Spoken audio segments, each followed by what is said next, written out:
A Segunda Guerra Mundial.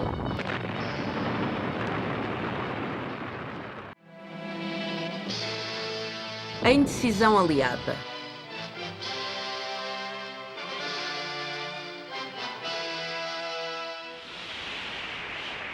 Setembro de 1939.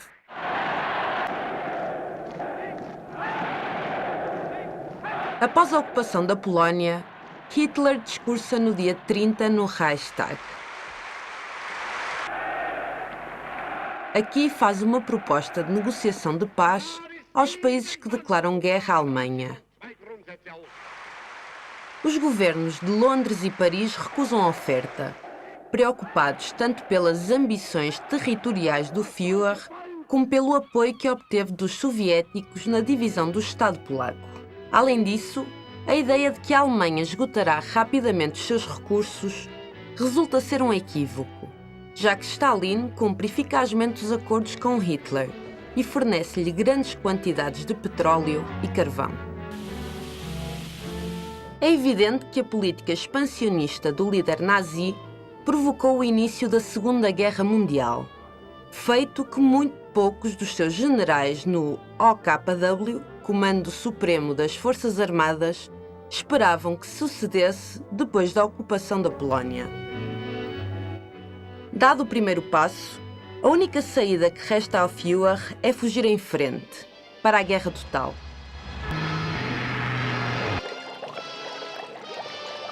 Decreta que se intensifiquem os ataques no mar contra os navios de guerra da França e da Grã-Bretanha, ao mesmo tempo que reúne o OKW e lhes ordena que ultimem os preparativos do plano de invasão rumo à parte oeste da Europa. Stalin, por seu lado, aproveita a confusão internacional criada pela invasão da Polónia para estender o controle soviético sobre a zona do Báltico, assinando acordos de defesa com a Lituânia, a Estónia e a Letónia. Os problemas territoriais russos com a Finlândia tinham ficado ocultos sob o Pacto de Não Agressão assinado em 1932 pelos dois países. Contudo, os soviéticos, animados pelo acordo com Hitler, estão dispostos a anexar parte do território finlandês. Outubro. No dia 1, bombardeiros britânicos sobrevoam Berlim, atirando panfletos contra o regime nazi e os seus dirigentes. Hitler, incomodado pela guerra psicológica levada a cabo pelos ingleses, volta dia 5 a Varsóvia, onde preside ao desfile da vitória que prepararam em sua honra.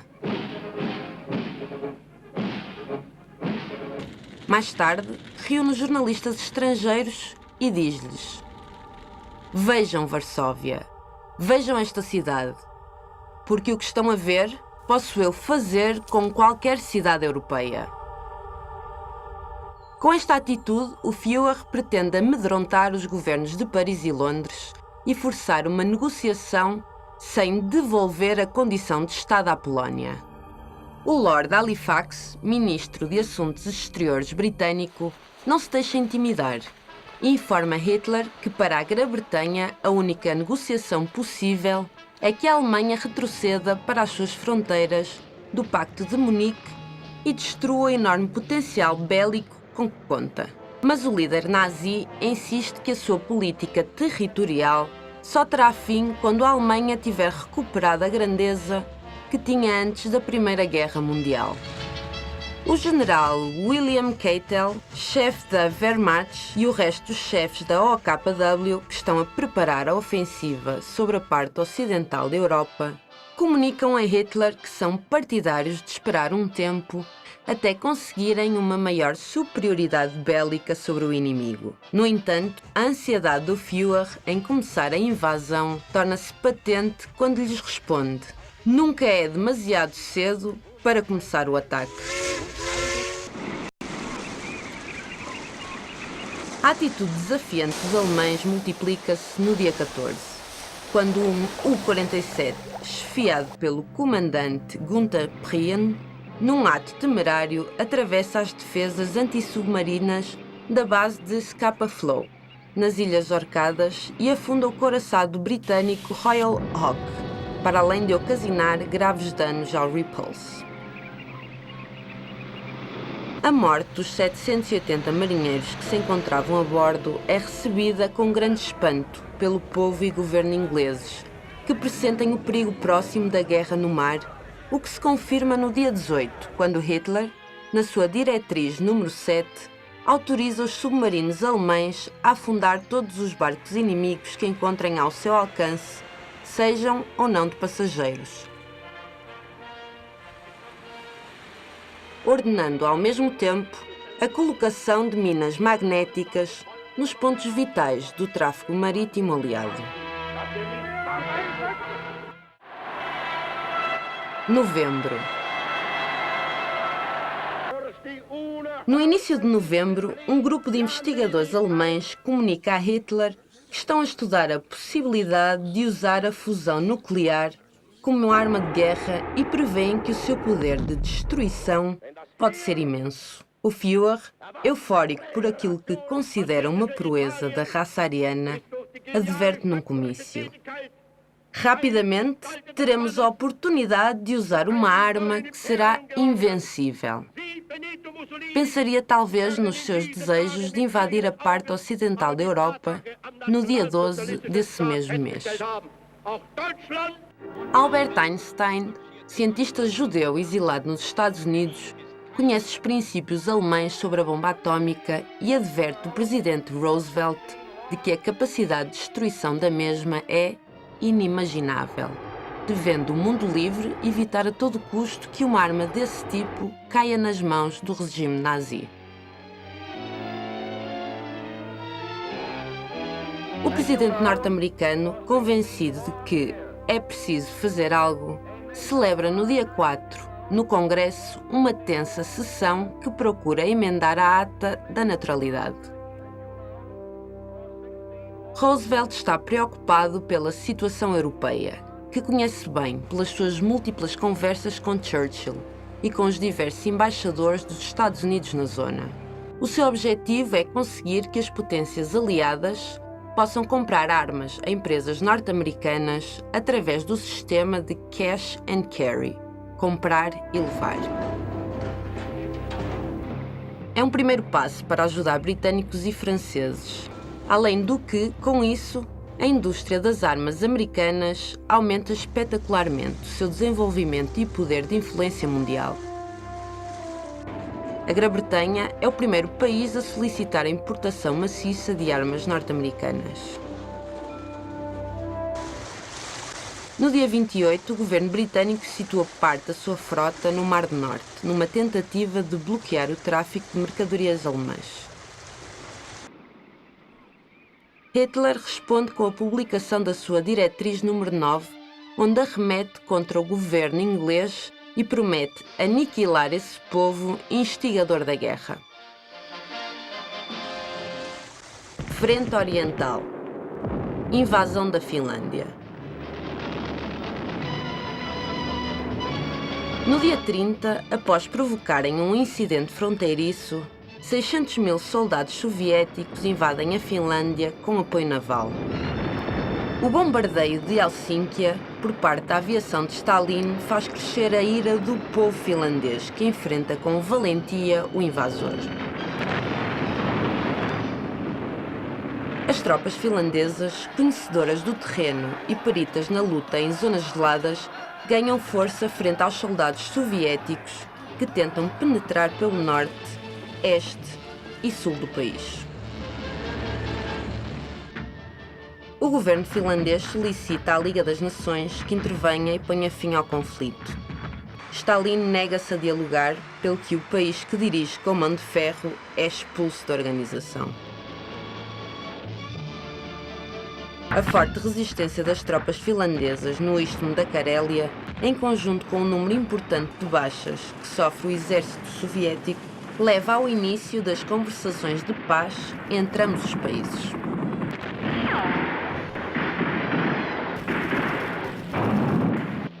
A assinatura do Tratado de Moscovo acaba com os enfrentamentos. A Finlândia não se rendeu e conserva a sua independência, mas perdeu 25 mil homens e 10% do seu território. As baixas sofridas pelo exército soviético ascendem a 200 mil homens, entre mortos e feridos. Frente Ocidental. A invasão da Noruega e da Dinamarca. Dezembro.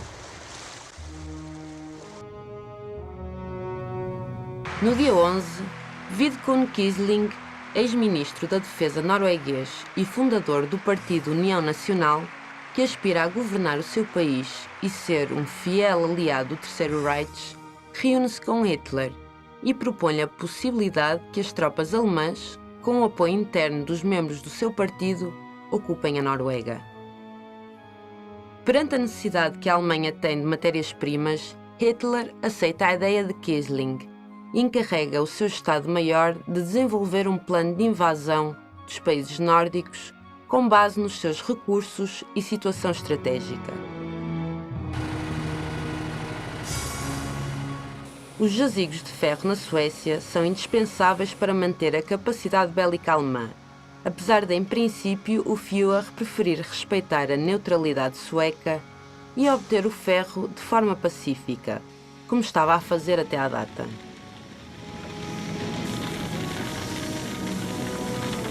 A Noruega, por seu turno, dispõe de umas extensas costas no Mar do Norte, onde se encontram as bases de Bergen, Narvik e Trondheim.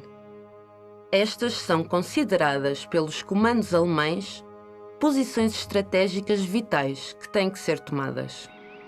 A sua situação converte-as em objetivos imprescindíveis para poder desenvolver ataques efetivos sobre aquele que é o Centro de Coordenação Naval Britânico, a base de Scapa Flow, nas Ilhas Orcadas. Fevereiro de 1940. Os governos de Inglaterra e França tentam colocar em marcha uma política comum de estrangulamento do fornecimento de matérias-primas ao Terceiro Reich. Através do Conselho Supremo de Guerra Aliado, no dia 5, solicitam à neutral Suécia que interrompa o abastecimento de ferro à Alemanha que se vem realizando através do porto de Narvik, na Noruega. Caso contrário, ambas as potências ver-se-ão obrigadas a usar a força para evitá-lo. Os britânicos demonstram a seriedade das suas advertências quando, no dia 16, o cruzeiro Arethusa e o destroyer Cossack, violando a neutralidade, penetram nas águas norueguesas em busca do barco-prisão alemão Altmark, auxiliar do desaparecido couraçado Graf Spee, a bordo do qual vão 300 reclusos ingleses que tinham sobrevivido ao afundamento de 2 navios da Royal Navy. O refúgio em águas norueguesas não evita que os ingleses ataquem o barco alemão, libertando os seus compatriotas e ocasionando a morte de 7 marinheiros alemães.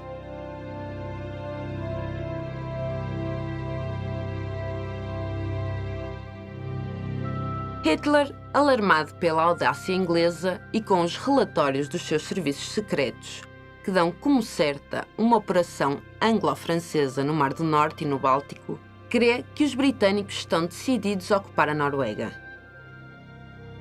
No dia 21, coloca o general Nicolaus von Falkenhorst à frente das forças de invasão e ordena que se acelere a Operação Weserübung. Durante o tempo de planificação da mesma, o Estado-Maior alemão e von Falkenhorst consideram necessária a ocupação dos aeroportos da Dinamarca com o fim de assegurar as linhas de comunicação. Isso leva a que a operação fique finalmente dividida em 2 fases. A Weserübung Norte, encarregada de ocupar a Noruega, estará composta por 5 grandes grupos de navios que transportarão as tropas aos pontos de desembarque. Os couraçados Scharnhorst e Gneisenau e 10 destroyers formaram o primeiro grupo, cujo destino é Narvik. O cruzeiro Reaper e 4 destroyers irão rumo a Trondheim, no segundo grupo. O terceiro estará constituído pelos cruzeiros Koln e Koningbergen, com destino a Bergen. No quarto grupo, o cruzeiro Karlsruhe e 2 torpedeiros tomarão Kristiansand. O último grupo, composto pelos cruzeiros Bulcher, Lutzon e Emden, junto a várias unidades ligeiras, terão como missão tomar Oslo, a capital norueguesa.